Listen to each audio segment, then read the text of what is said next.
নমস্কার বন্ধুরা, আজকে হচ্ছে এই যে জবা গাছটা দেখতে পাচ্ছ, এই জবা গাছটা আজকে আমি পটিং করে তোমাদেরকে দেখাবো।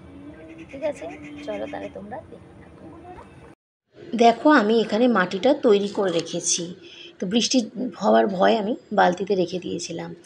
যাই হোক, এখানে মাটিটার মধ্যে নিয়েছি আমি গোবর সার আর হচ্ছে পুরনো গার্ডেন সয়েল, আর তার মধ্যে দিয়েছি লাল পটাশ, হাড় গুঁড়ো, শিংকুচি আর হচ্ছে নিম খোল। এগুলো দিয়ে বেশ করে মিক্সড করে আমি রেখে দিয়েছিলাম। এবার ডেলা মাটিগুলোকে একটু ভেঙে নিচ্ছি। যেহেতু পুরনো মাটি, তো একটু ডেলা তো থাকবেই, তাই এটাকে একটু ভেঙে গুঁড়ো করে নিলাম। এখানে দেখো, আমি যে টবটা নিয়েছি এটা একটা 8 ইঞ্চি টব। টবের মধ্যে ছিদ্রগুলো আমি খোলামকুচি দিয়ে বন্ধ করে দিলাম। দিয়ে এবার মাটিগুলো আস্তে আস্তে এর মধ্যে ভরে দেব, কিন্তু পুরোটা মাটি এখন দিলাম না। গাছটাকে আগে আমি বের করে নেব, তারপরে মাটিটা দেব। গাছটা একটা গ্রো ব্যাগের মধ্যে রয়েছে।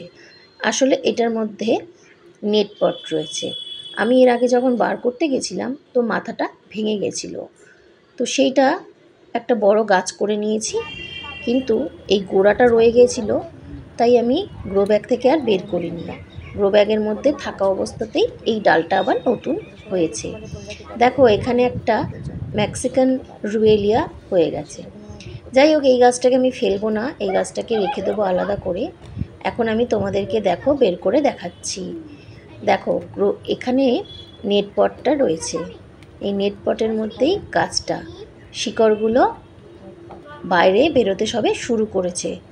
আরও কিছুদিন পরে কাটলে হয়তো আমাকে অনেকটা শিকড় কেটে ফেলতে হতো। ঠিক সময় আমি ওকে বার করেছি।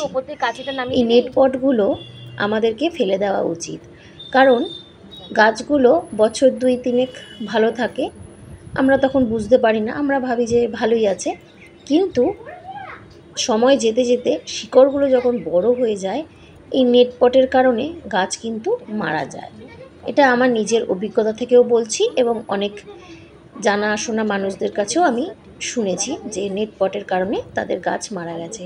মানে গাছ মারা যাওয়ার পর যখন গাছটাকে তুলেছে, দেখছে নিচে নেট পট রয়েছে।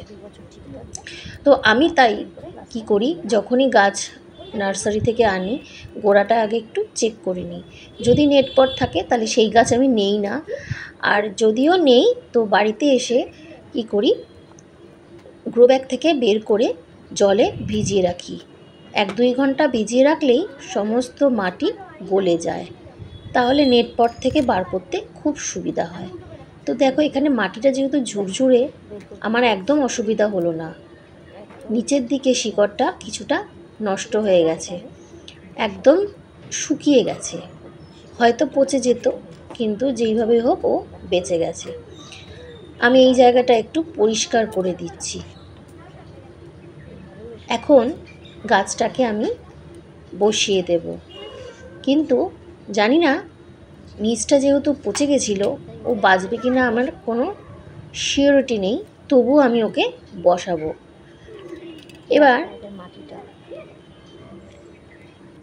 এবার বাকি মাটিগুলো আমি টবে ভরে দেব। আমাকে আগে দেখে নিতে হবে যে কতটা মাটি ভরতে হবে, কারণ গাছটার নিচে কিন্তু একটুও মাটি নেই। তো টব আমি সম্পূর্ণ করে দিয়েছি, গাছও বসানো হয়ে গেছে।